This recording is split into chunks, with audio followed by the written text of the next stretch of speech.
Hello everyone, myself Ashish Sanwal, currently है third year MBBS student at ACMS New Delhi. ये video काफ़ी important होने वाली है उन नीट एस्पिरेंट्स के लिए जिनका नीट 2025 में कम स्कोर आ रहा है और वो दिल्ली जैसे स्टेट में टॉप गवर्नमेंट कॉलेज से एमबीबीएस करना चाहते हैं। तो हाँ, मैं बात कर रहा हूँ ACMS की, army college of medical sciences की, जिसकी cut off as compare to other government colleges जो दिल्ली के अंदर है उससे कम जाती है। और इस वीडियो के अंदर मैं आपको डिटेल में बताऊंगा कि उसका एलिजिबिलिटी क्राइटेरिया क्या है, उसकी क्या एक्सपेक्टेड कट ऑफ रहने वाली है नीट 2025 के अंदर, और क्या उसका काउंसलिंग प्रोसेस है, टोटल नंबर ऑफ सीट्स कितनी है। तो बने रहिए इस वीडियो के लास्ट तक। और मैंने आपको इस वीडियो के लास्ट में बताया कि आप काउंसलिंग कैसे करवा सकते हैं। तो चलिए इस वीडियो को स्टार्ट करते हैं बिना किसी देरी के। फर्स्टली हम इसमें डिस्कस करेंगे कि ACMS का एलिजिबिलिटी क्राइटेरिया क्या है।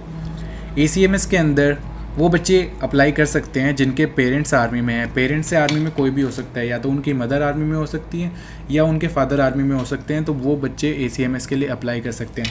अब सवाल आता है कि जो army college of medical sciences है, क्या उसमें एयरफोर्स और नेवी के बच्चे भी अप्लाई कर सकते हैं? तो जिनके पेरेंट्स एयरफोर्स या नेवी में हैं उनके बच्चे ACMS के लिए अप्लाई नहीं कर सकते।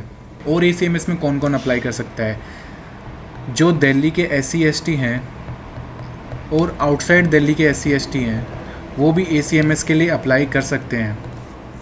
तो ACMS की एलिजिबिलिटी क्राइटेरिया में आपको दो रिक्वायरमेंट्स फुलफिल करनी होती है।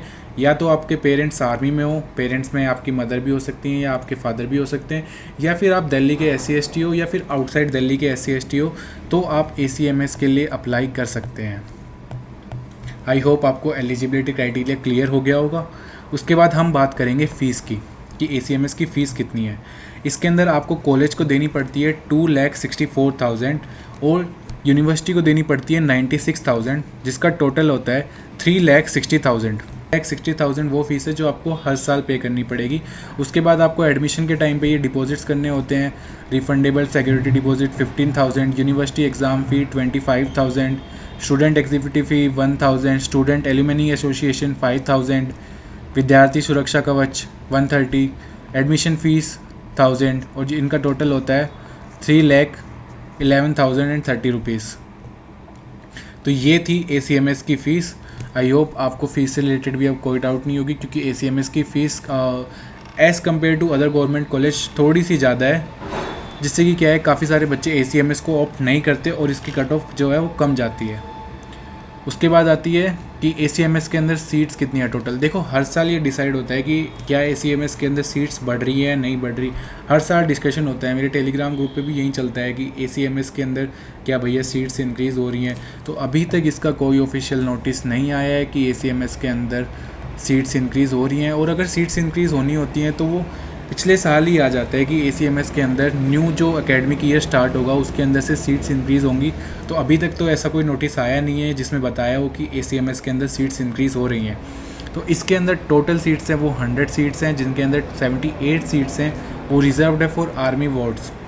जिनके पेरेंट्स आर्मी में हैं उनके लिए 78 सीट्स रिज़र्व हैं, और जो दिल्ली के SC/ST हैं उनके लिए 18 सीट्स रिज़र्व हैं। 2 seats are reserve for outside Delhi SC/ST, and 2 seats जो रिजर्व्ड हैं वो हैं दिल्ली जनरल PWD के लिए। तो इनका टोटल होता है 100 सीट्स।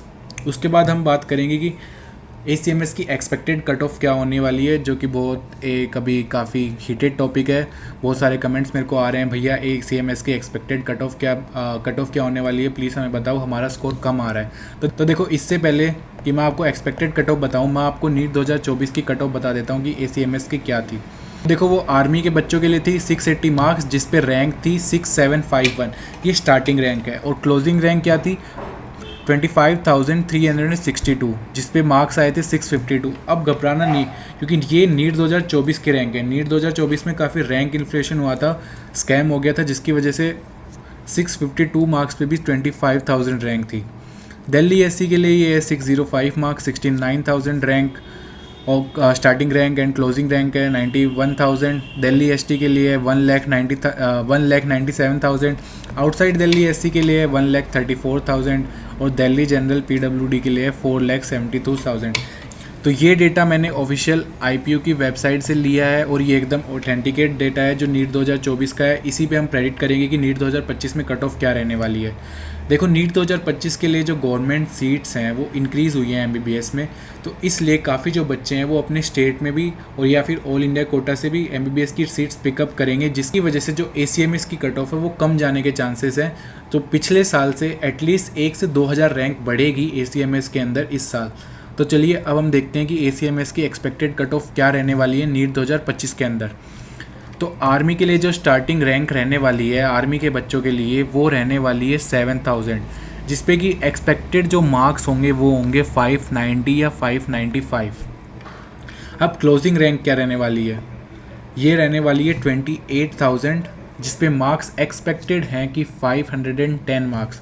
तो अगर आपके मार्क्स 510 आ रहे हैं या फिर प्लस माइनस 20 मान के चलो, अगर आपके मार्क्स 500 भी हैं तो आप एक्सपेक्ट कर सकते हो कि इस साल आपका एडमिशन एसीएमएस में हो जाएगा। हैरान मत होना कि कट ऑफ इसकी 490 या 480 मार्क्स भी चले जाए, क्योंकि इस साल काफ़ी बच्चों का पेपर ख़राब हुआ है।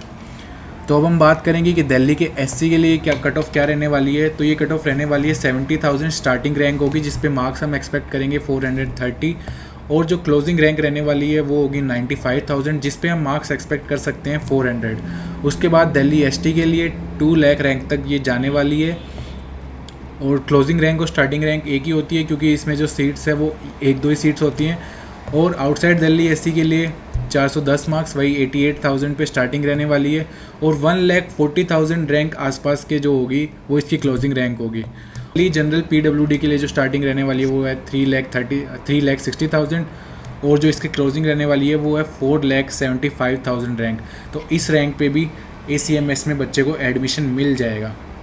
आर्मी के लिए रहने वाली है 28,000, 510 मार्क्स। इसमें आप कम से कम -20 मार्क्स करके चलो कि आपके अगर 400 नंबर हैं तो भी आप एसीएमएस में अप्लाई कर सकते हो, और आपको हाई चांसेस हैं कि आपको एसीएमएस कॉलेज मिल जाएगा। तो देखो, इसका जो काउंसलिंग प्रोसेस है वो थोड़ा सा डिफिकल्ट है as compare to state counselling process या ऑल इंडिया काउंसलिंग प्रोसेस। इसमें फ़र्स्ट आपको रजिस्ट्रेशन करनी होती है आईपीयू की वेबसाइट पे।